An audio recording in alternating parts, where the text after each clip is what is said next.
Minglawa, welcome to MITV special program Perspectives.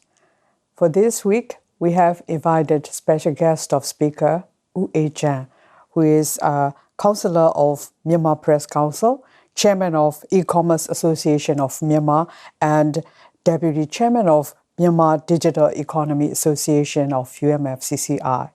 Wu Ejang has also worked in UK and Singapore in professional capacity in banking and finance for more than 15 years.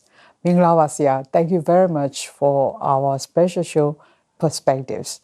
This time, we are going to discuss about Microfinance Institution, MFI business.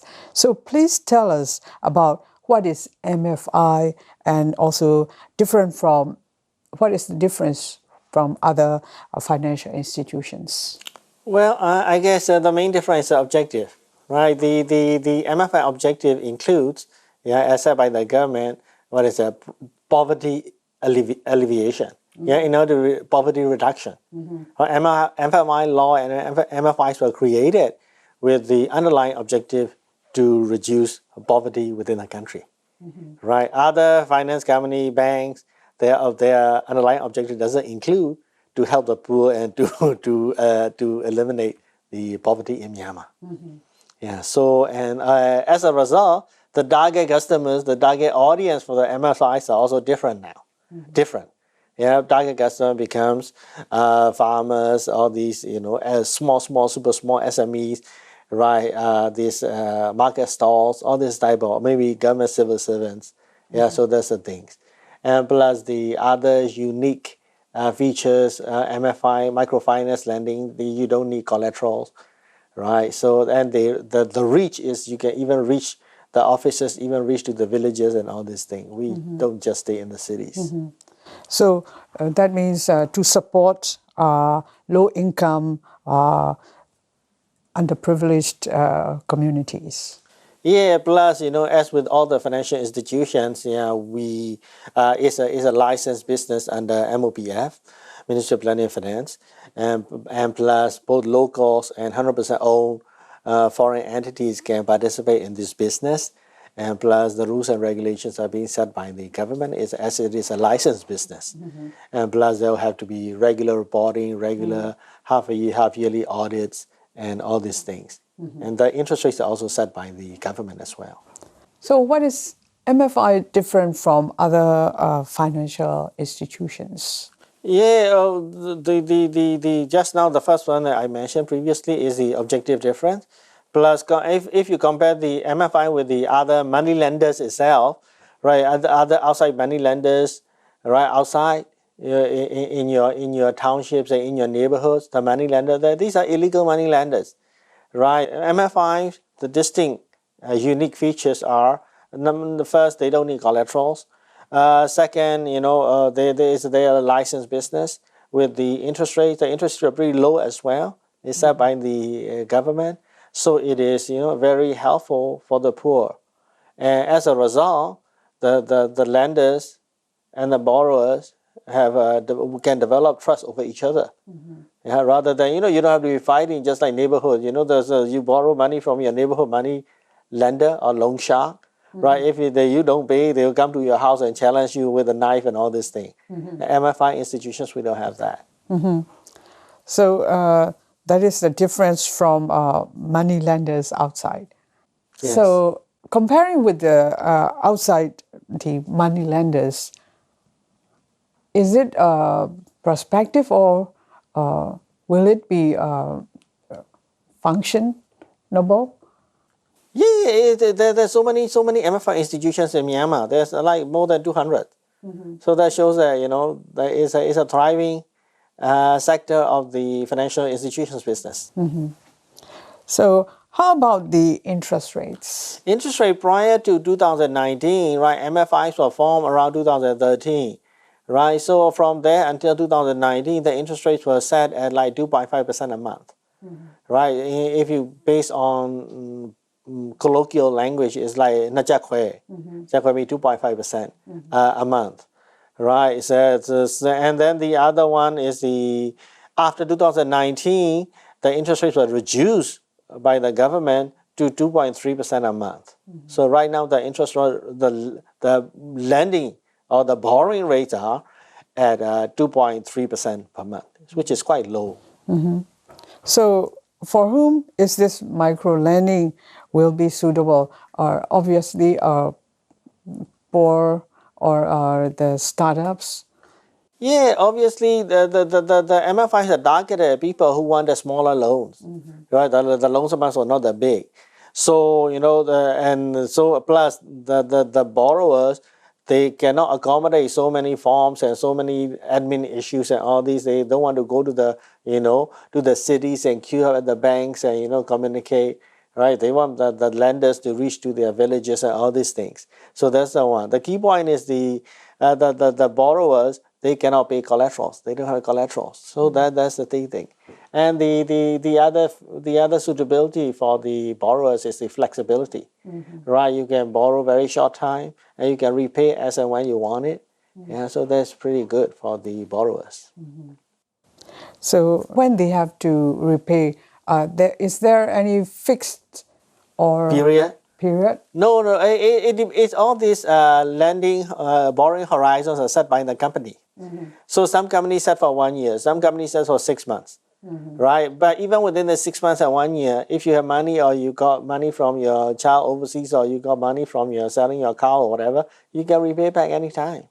So that's not an issue. Yeah. So what are the risks for the bosses? Well, for the people who are owning and running the MFI business, the key issue is a money cash handling business. It's a cash handling business. So there's always the risk of fraud and the risk of people taking your cash and run away, and even the staff taking, because the staff do the collecting business from them. For example, the farmers, right? He may have even for a small MFI business, she may have 100 lakhs or close to 100 lakhs in hand. So there's some of them may run away and decide to run away because of the wrong rationalization. Because of the fraud, whatever the reasons of fraud. Yeah, so that's the first issue, because it's a cash in hand business. The second issue is bad debts. Bad debts mean the fact that the borrowers will not pay you back. Yeah, so that's a bad debt. So bad debts are quite, you can say that for some of the, depending on your segments, depending on your target audience, some of the bad debts can be quite high. Yeah, depending on the region as well. I heard that for Yangon and Yauri, the bad debts percentages are pretty high. Yeah, because for the rest of the states, for example, Moon Cayenne, which I have experience operating in, the bad debts is pretty low. Yeah, because almost all the farmers, they pay back. Yeah, also depends on the target audience as well. Normally, if you lend to the farmers or plantation owners, they tend to pay back. They are pretty reliable. And the third is relating to the bad debts itself, is a cost of recovery of that bad debts. Somebody borrow money from you 10 lakhs or 5 lakhs and they run away or they run around deciding not to pay you, then you got to sue them. You can sue them pretty okay because you are a licensed business. You are not an illegal money lender or loan shark. You are a licensed business, so you can sue them pretty okay. But the thing is, cost of hiring the lawyer can be 10 lakhs. So he is supposed to pay you 5 lakhs, but you have to hire the lawyer for 10 lakhs. So it's a tricky, you have to decide whether it's really worth it to sue them. But actually, it's your money. You need to get it back. And the last but not least, is, as I mentioned, is fraud by staff. Some of the staff even defraud as far as creating a wrong fictitious borrower's account and take the money themselves. Yeah, so these are the real cases.